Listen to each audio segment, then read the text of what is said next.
선하게 살아간다는 것이 쉬울 것 같습니까? 아니면 어려울 것 같습니까? 사실 선하게 산다라는 것, 성경을 읽다 보면 과연 우리가 얼마나 선하게 살아가는 것이 어려운 것인지를 조금씩 더 깨닫게 되는 것 같습니다. 하나님의 마음에 합하게 살아가고 하나님의 마음에 조금 더 우리가 가깝게 살아낸다는 것이 참 많이 어렵다는 것을 느끼게 되는 것이죠. 단순히 우리의 행동 양식, 우리의 행동에 어떠한 것이 어려움도 있겠지만 선하게 산다는 것이 그 살아가는 그 과정 속에서 하나님 앞에 때로는 회의가 올 때도 있을 것이고, 굳이 내가 이렇게까지 선하게 살기 위해 몸부림쳐야 되나? 라는 그런 생각들이 우리를 지배하게 될 때도 있는 것 같습니다. 그럼 우리가 살아가면서 선하지 않음을 선택할 때 오는 유익들이 참 사실 많지 않습니까? 요행을 바라거나 어떠한 그 선하지 않음을 누군가 몰래 남몰래 행할 때에 그때 오는 또 다른 어떠한 쾌락이나 또 다른 어떠한 그런 유익들이 분명히 있는 것 같아요. 그러다 보니 선하게 사는 것을 선택하는 것보다 어쩌면 악하게 사는 것을 선택하는 것이 조금 더 사는 것에는 쉽게 느껴질 수도 있을 것 같습니다. 그런데 오늘 우리가 함께 보게 될 이 아사라는 왕은요, 하나님 앞에 선하게 살았다라고 기록되어진 그런 한 사람의 왕이었습니다. 오늘 2절 말씀에 보니 아사가 그의 하나님 여호와 보시기에 선과 정의를 행했다라고 분명하게 말하고 있는 것이죠. 이 아사 왕이 하나님 앞에 보시기에 선과 정의를 행했다는 것, 과연 이것은 어떤 모습의 삶이었기에 선과 정의를 행했다고 말하고 있습니까? 먼저 그가 행한 것은 우상 척결을 시작했다라는 것입니다. 자, 아사 왕은요, 이방의 제당 그 산당들을 없앱니다. 그리고 주상을 깨뜨리고 아세라상을 다 찍어버리고 있죠. 그리고 그 태양상들, 즉 한마디로 이 이스라엘 곳곳에 만연해 있는 우상들을 제거하는 작업을 해내기 시작했다라는 것입니다. 선하게 산다, 하나님 앞에 정의롭게 산다, 그리고 하나님의 마음에, 하나님 보시기에 참 하나님의 마음에 합하게 산다라는 그런 개념 자체는요, 그러한 것은 사실 어떻게 보면 떨쳐내야 할 것이 있고 지워내야 할 것이 있고 제거해야 할 것이 있는 그러한 노력이 반드시 필요한, 그러한 노력이 필요한 행위다라고 볼 수가 있는 것이죠. 즉 취하는 행위가 아니라요, 버리는 행위가 1차적으로 일어나야 하기 때문에 사실 선하게 산다는 것은 결코 쉬운 일이 아니더라라는 사실입니다. 그럼에도 불구하고 아사 왕은 하나님 앞에서 이 이스라엘에 있는 이러한 것들을 제거해 나가는 작업을 시작했다라는 사실이죠. 단순히 우상뿐만이 아닙니다. 열왕기상의 기록에 보게 되면 14장에 보면 그는 창기들이나 이 남색하는 모든 자들까지도 다 그 유다 땅에서 떠나보내려고 하는, 즉 이 유다 땅에 하나님이 기뻐하시지 않는 것에 대해서는 철저하게 제거하려는 시도를 아주 강력한 제도를 통해 시작했다라는 사실입니다. 그리고 단순히 우상과 창기들 이러한 것들을 제거하는, 근절시키는 것에만 멈추지 않았습니다. 제거하는 행위를 했다면 그 다음에 이어서 무엇을 하고 있냐면 4절에 보니 이렇게 기록합니다. 유다 사람에게 명하여 그 조상들의 하나님 여호와를 찾게 하며 그의 율법과 명령을 행하게 하여. 자, 여기서 보니까 어떤 것을 합니까? 지워낸 자리에 다시 하나님의 것을 채우려고 하는 시도를 하고 있더라는 것입니다. 여러분, 우리가 일반적으로 가지고 있던 습관이나 습성을 내어버리는 것도 어렵습니다.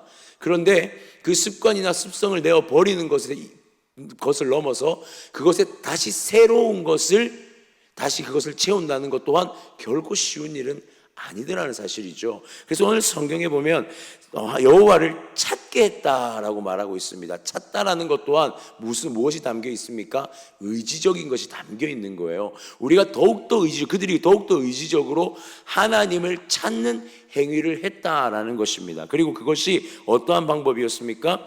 여호와의 율법, 하나님의 율법을, 그 명령을 행하려고 하는 시도가 그들 가운데 있었다라는 사실이죠. 우상을 척결하는 것에 있어서 이어서 하나님을 찾는 이 연결은 우상을 섬긴다는 것, 그런 것들이 단순히 어떠한 예배적인 것에서만 따르는 것이 아니라 삶의 모든 전 영역에 의한 새로운 개혁을 시도했다라고 볼 수 있는 것입니다. 왜냐하면 그들 가운데 만연해 있던 우상은 예배적인 요소가 아닌 그들의 삶의 행동 양식까지 다 바꾸어 버린 것이었기 때문에 이 모든 것을 하나하나 차근차근 다시 뒤집어 하나님께로 초점을 맞추는 시도들, 그 변화가 분명히 필요했기 때문이었다는 것이죠. 나아가 우상을 밀어낸 자리는 원래 누구의 자리입니까? 우리 하나님의 자리였다는 사실이에요. 하나님께서 그 주권과 통치가 우리의 삶 가운데 다시 들어오게 하는 작업, 다시 하나님께서 우리의 인생에 좌정하시고 우리의 인생에 개입할 수 있도록 우리가 해야 할, 하나님 앞에서 행해야 할 그 모든 것들을, 때로는 어렵고 그것이 쉬운 일이 아님에도 불구하고 오늘 이 아사 왕은 그 개혁을 시작했다라는 사실입니다. 여러분, 유다의 실패가 바로 하나님의 주권을 잃어버린 것이라면 오늘 아사 왕은 다시 그 실패를 딛고 일어나는 것에 하나님의 주권을 회복하는 것, 그렇게 하기 위해서 여호와의 율법과 하나님의 법도를 지키는 것부터 시작했다라는 것이죠. 그렇다면 이러한 것이 어떠한 결과를 가져왔을까요? 5절과 6절에 이렇게 기록합니다. 또 유다 모든 성읍에서 산당과 태양상을 없애매 나라가 그 앞에서 평안함을 누리니라. 6절에 여호와께서 아사에게 평안을 주셨으므로 그 땅이 평안하여 여러 해 싸움이 없은지라. 그가 견고한 성읍들을 유다에 건축하니라. 아멘. 자, 여기서 보니까 하나님의 통치 가운데 평안을 누렸다라고 분명하게 말씀하고 있습니다. 하나님의 샬롬이 그들 가운데 회복되어지기 시작한 것이죠.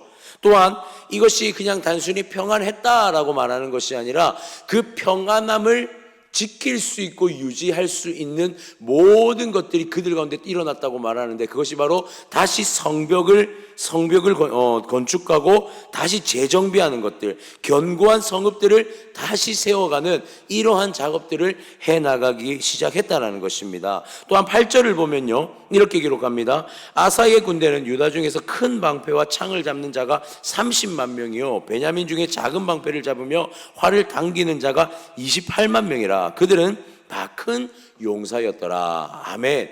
그들은요, 무엇을 행합니까? 하나님이 주신 평안함을 그들은 끝까지 유지하기 위해서, 그것을 지키기 위해서 그냥 그것을 방만하게 내버려 두는 것이 아니라 이것을 지키기 위해 병사들, 군사들을 재정비하고 있는 것을 보게 되더라는 사실입니다. 그리고 아사는 1년에 이러한 모든 상황에서 7절에 이렇게 고백하는데요, 아사가 일찍이 유다 사람에게 이르되 우리가 우리 하나님 여호와를 찾았으므로 이 땅이 아직 우리 앞에 있나니 우리가 이 성읍들을 건축하고 그 주위에 성곽과 망대와 문과 빗장을 만들자. 우리가 주를 찾았으므로 주께서 우리 사방에 평안을 주셨느니라고 이에 그들이 성읍을 형통하게 건축하였더라. 아멘. 오늘 아사 왕은 이렇게 고백합니다. 우리가 이렇게 형통할 수 있는 것, 우리가 이렇게 하나님 앞에 평안할 수 있는 것은 주를 찾았기 때문에 가능했다라고 말하고 있습니다. 근데 참 이 표현이 재미있는 것은요, 그냥 하나님이 우리에게 평안을 주셨다라고 표현하지 않고 우리가 주를 찾았다라는 표현을 끊임없이 반복해서 사용하고 있다는 것, 이것이 아사왕의 개혁의 전의 핵심이지 않을까라는 생각이 듭니다. 아사왕의 개혁은요, 우리의 의지를 반드시 하나님 앞에 절대적으로 올려주려고 하는 시도들, 그 시도가 끊임없이 하나님 앞에 있었다라는 것입니다. 평안을 주셨어요. 그러면 그 평안을 그냥 누리는 것이 아닙니다. 이 평안을 어떻게 우리가 지켜낼까? 하나님이 주신 평안 앞에서 우리가 어떻게 이 평안을 더욱더 누리며 살 수 있을까에 대한 그 고민들과 의지가 그들 가운데 끊임없이 드러났고, 이 아사왕은 유다 백성들을 향하여서 하나님을 찾는 것만이 유일한 우리의 삶의 평안의 방법이라는 것을 끊임없이 선포함을 통해서 이들이 하나님 앞에 무너지지 않도록, 그래서 큰 용사들까지 세워질 수 있도록 이 모든 국방의 안전들까지도 하나님을 찾는 것으로부터 시작된다는 것을 끊임없이 선포하고 있었다라는 사실입니다. 사랑하는 성도님들, 그렇습니다. 바로 하나님의 행하심 앞에 우리의 의지적인 행동이 필요하다는 사실을 우리는 기억해야 할 줄 믿습니다. 하나님, 평안을 주십시오라고 기도하죠. 그런데 기도만 하고 앉아 있으면 안 된다는 것입니다. 하나님 앞에 기도했다면 우리가 그 기도만큼 어떻게 살아낼 것인가에 대해서 더욱더 고민하고 행동하려고 하는 하나님의 의지, 성령의 도우심을 구하는 것이 또한 우리가 해야 할 또 하나의 영역이더라는 사실이죠. 의지적으로 행동하는 것 또한 미래를 분별하면서 미래를 준비하는 그 모든 행동들, 이것이 바로 무엇이라고 말하냐면 믿음이라고 말하는 것입니다. 하나님을 믿는다는 것, 그분을 의지하고 신뢰한다는 것은 그분을 붙잡기 위해 노력하는 것, 그분을 붙잡기 위해 끊임없는 시도가 필요하다라는 것이죠. 사랑하는 성도님들, 아사의 이 영적 개혁이 우리의 도전이 되어지기를 소원합니다. 하나님은 우리의 그 영적인 개혁을 위해 의지적으로 움직이기를 원하십니다. 분별하며 미래를 준비하기를 원하십니다. 가만히 유행만 기다리는 자는 결코 영적 개혁을 경험할 수가 없습니다. 오늘 한 걸음이 주님 앞에 그 개혁의 한 걸음이 되어지고, 오늘 우리의 한 걸음이 하나님 앞에서 변화되어지기를 원하는 우리의 삶의 의지가 되어져서 단순히 그냥 반복되는 삶 속에 나를 던져놓는 것이 아니라 오늘도 하나님의 그 주시는 새로운 개혁의 그 영혼의 참된 평안을 누리는 그러한 우리의 삶이 되어야 할 줄 믿습니다. 오늘 이 아사 왕이 이스라엘 유다의 백성들과 함께 시도했던 여호와를 찾는다라는 그 놀라운 하나님 앞에서의 행동이 우리의 삶 가운데, 오늘 우리의 걸음 가운데 일어나기를 주님의 이름으로 축복합니다.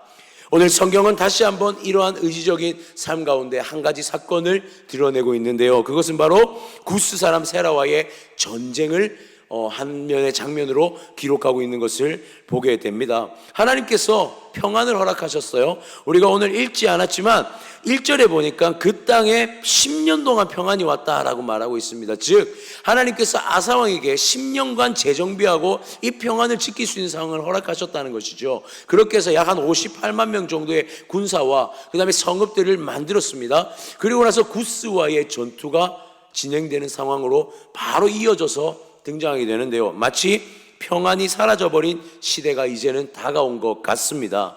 자, 구스가 어떠한 그 인원의 병사들을 가지고 쳐들어옵니까? 9절에 보니 구스 사람 세라가 그들을 치려하여 군사 100만 명과 병거 300대를 거느리고 마레사에 이르매. 자, 여기서 보니 앞서 8절의 말씀에 보니 그들의 병사, 이 유다의 병사가 약 한 58만 명 정도가 정예병이 있다라고 설명을 했습니다. 그런데 이 구스의 병사는 어떻습니까? 100만 명입니다. 거기에다가 병거가 300대. 여러분, 한 2배 정도 차이 나는 군사가 지금 마레사라는 곳에 대치하고 있는 것을 보게 됩니다. 이것은 누가 보아도 불리한 전투죠. 2배의 차이가 났습니다. 그런데 여기서 보니 분명히 하나님이 이들에게 평안을 주셨고 아사왕에게 10년간의 그 정비의 기간을 주셨는데 이 전쟁의 상황은요 그렇게 유리한 상황은 아니더라라는 사실이죠. 자, 그렇다면 아사왕이 이 전쟁에 어떻게 임하고 있는가, 우리는 그것을 한번 살펴볼 필요가 있는데요. 11절 한번 볼까요? 아사가 그의 하나님 여호와께 부르짖어 이르되 여호와여, 힘이 강한 자와 약한 자 사이에는 주밖에 도와줄 이가 없사오니 우리 하나님 여호와여, 우리를 도우소서. 우리가 주를 의지하오며 주의 이름을 의탁하옵고 이 많은 무리를 치러왔나이다. 여호와여, 주는 우리 하나님이시오니 원하건대 사람이 주를 이기지 못하게 하옵소서 하였더니 아멘. 자, 하나님 앞에 그가 하는 전투의 방식은 무엇이었습니까? 대치 상황에서 부르짖는 행위를 하나님 앞에 하고 있더라라는 사실입니다. 자, 이 기도를 보니까요 이렇게 보여집니다. 하나님 앞에 기도하는 가운데 내가 하나님 앞에 연약합니다라는 고백을 먼저 하나님 앞에 드리고 있습니다. 하나님 앞에 이 기도의 자체가 하나님 그저 단순히 하나님 이기게 해주십시오가 아니라 하나님, 나는 하나님 앞에 이 전쟁에서 승리할 힘이 없는 연약한 자입니다 라고 말하며 자신의 지금 상태와 자신의 존재가 어떠한지에 대해서 하나님께 분명하게 아뢰고 있더라라는 사실이죠. 먼저 자신에 대한 분석, 자신에 대한 것이 명확하게 아사왕은 서 있었습니다. 하나님 앞에 기도하는 내가 어떤 상태인지를 명확하게 알고 기도하고 있더라라는 사실이죠. 그래서 나는 이들 가운데 약한 자이기에 하나님밖에 나에게 도움이 될 것이 없습니다라고 분명하게 하나님이 나의 도움 되심을 또한 구하고 있더라라는 사실입니다. 그리고 이 기도 가운데 이런 표현을 합니다. 여호와여, 주는 우리 하나님이시오니 당신이 나의 하나님 주권자이십니다 라는 것. 10년간 우리를 이렇게 인도해 주셨고 10년간 우리에게 평안을 주셨다면 오늘 이 눈앞에 이기지 못할 것 같아 보이는 이 100만 명이나 되는 이 병사들 앞에서 당신이 우리의 하나님이십니다 라는 이 고백, 이것은 이 싸움은 하나님께 있습니다 라고 전적으로 하나님 앞에 의탁하고 의지하는 기도를 올려드리고 있더라라는 사실이죠. 이것은요, 승리에 대한 확신과 더불어서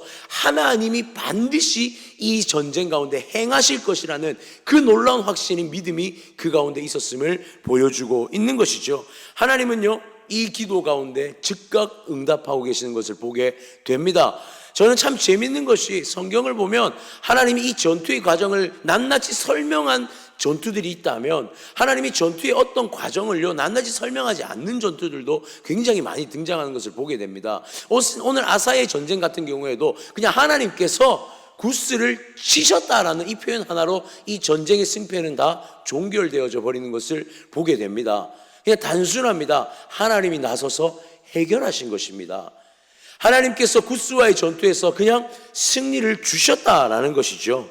그 12절에 보니 여호와께서 구스 사람들을 아사와 유다 사람들 앞에서 치시니 구스 사람들이 도망하는지라. 아멘. 철저한 하나님의 승리가 그들 가운데 펼쳐지기 시작합니다. 13절부터 14, 15절까지는 그 패배하여 도망하는 이들을 쫓아가 모두 다 진멸시켜버리는 완벽한 승리가 이스라엘의 손에 하나님에 의해서 주어지게 되고, 그들이 쫓아갔던 그 지역, 그곳이 어디죠? 그랄. 이 14절에 나오는 이 블레셋의 그랄이라는 지역까지 쫓아가서 진멸시켰는데 거기서 끝나지 않습니다. 이 여호와를, 이 하나님의 은혜로 승리한 이 백성들이 그 그랄까지도 쳐서, 그 이방까지도 쳐서 수많은 전리품들을 가지고 예루살렘으로 돌아오는 장면까지 오늘 성경은 우리에게 소개하고 있더라라는 사실이죠. 오늘 하나님을 향한 이 아사의 기도가 바로 핵심적인 내용이다라는 것입니다. 이 기도가 하나님의 응답에, 하나님의 행하심의 핵심적인 내용이었다라는 사실이에요. 자신의 연약함을 인정하는 기도를 하나님께 드립니다. 하나님께 나의 약함을 토로하는 기도, 그리고 나의 약함에는 하나님의 도움밖에는 살아날 길이 없다라는 이 기도가 하나님의 마음을 움직이는 기도였다라는 사실이에요. 여러분, 하나님 앞에 나의 있는 모습 그대로를 고백하는 기도가 분명히 필요한 줄 믿습니다. 내 의지까지도 하나님께 다 내려놓는 기도가 분명히 필요하다는 사실이에요. 이것을요 어디에 대조시켜 보냐면 아사 왕이 정말 노력해서 성읍을 쌓았지 않습니까? 하나님이 주신 평안의 시대에 샬롬을 지키고자 성읍을 쌓기도 하고 병사들을 모았지만, 그 58만 명이나 되는 병사 모았지만 100만 명 앞에서는 아무것도 할 수 없다는 사실을 아사는 다시 한번 경험했을 것입니다. 그렇기에 하나님 앞에 이 기도는요 철저히 하나님밖에는 이 평안을 지킬 수 있는 것이 없다라는 것을 분별하고 인지했다라는 사실이에요. 사랑하는 성도님들, 우리의 기도, 우리의 삶의 기도가 어떠해야 합니까? 하나님께 전적으로 드려진 기도가 되어야 할 줄 믿습니다.